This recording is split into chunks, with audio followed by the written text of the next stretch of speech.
Assalamualaikum warahmatullahi wabarakatuh. Saya Ermatriani dari Prodi 3A akan mempresentasikan mata kuliah yaitu Sosiologi Pendidikan. Baiklah, saya akan menjelaskan yaitu tentang upaya K. Haji Hasyim Asy'ari mengubah kondisi sosial masyarakat Tebu Ireng melalui pendidikan pesantren. Pondok Pesantren Tebu Ireng Jombang merupakan salah satu pondok pesantren tertua di Indonesia dan terletak banyak melahirkan para pejuang agama dan negara di bumi Nusantara.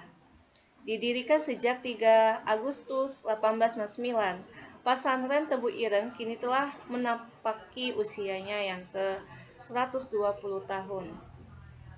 Pendiri dan Nahdlatul Ulama atau NU, K. Haji Hasyim Asy'ari mendirikan pesantren ini bertepatan pada 26 Rabiul Awal 1317 Hijriah. Saat itu Mbah Hasyim baru pulang dari Mekah dan berkeinginan untuk membangun pesantren tidak jauh dari rumah orang tuanya di Tebu Ireng.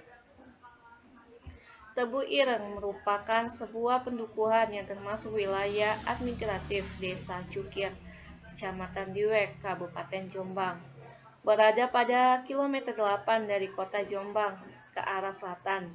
Pendukuhan inilah yang kemudian dijadikan nama pesantren yang didirikan Mbah Hasyim. Mbah Hasyim saat itu baru pulang dari Mekah. Beliau ingin mendirikan pesantren tidak jauh dari rumah orang tuanya yang kurang lebih 4 atau 5 kilometer. Mbah Hasyim mendirikan pesantren di Tebu Ireng karena saat itu masyarakat memiliki ketergantungan terhadap pabrik-pabrik milik orang yang asing, terutama pabrik gula. Pabrik tersebut memunculkan ketidakadilan sosial, pemiskinan, dan berbagai macam kriminalitas. Selain itu, gaya hidup masyarakat Tebu Ireng saat itu juga jauh dari nilai-nilai agama. Kondisi inilah yang membuat Mbah Hasyim merasa prihatin. Dengan adanya pesantren di Tebu Ireng, Mbah Hasyim berharap bisa mengubah keadaan masyarakat menjadi yang lebih baik. Mbah Hasyim kemudian membeli sebidang tanah milik seorang dalang terkenal di Tebu Ireng. Awalnya Mbah Hasyim mendirikan sebuah bangunan kecil yang terbuat dari anyaman bambu berukuran 6 kali 8 meter. Bangunan sederhana itu disekat menjadi 2 bagian. Bagian belakang dijadikan tempat tinggal Mbah Hasyim bersama istrinya, Nyai Khadijah, sedangkan bagian depan dijadikan sebagai musola. Saat itu santrinya baru 8 orang dan 3 bulan kemudian bertambah menjadi 28 orang.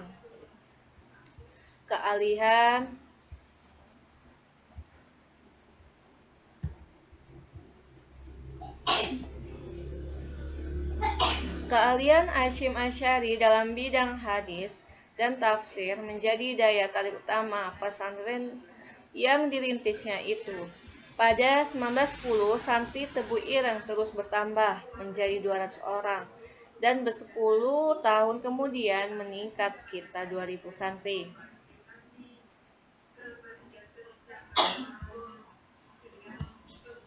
Pada awal abad ke-20, pesantren Tebu Ireng memiliki pengaruh yang sangat penting di Indonesia, sehingga santri yang mondok di Tebu Ireng semakin bertambah banyak.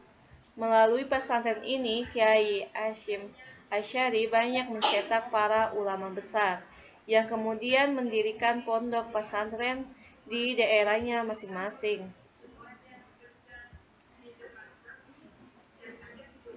Dalam tempo cepat berkembang sehingga kemudian banyak orang yang cerdas dari berbagai tempat belajar ke Mbah Hasyim dan mereka inilah yang kemudian muncul sebagai kiai-kiai ucap bussolah. Berdasarkan data dari pemerintah Jepang pada tahun 1942, jumlah santri dan ulama di Pulau Jawa sebanyak 25 orang, dan yang mana semuanya pernah menjadi santri di Tebu Ireng. Oh, let me up with a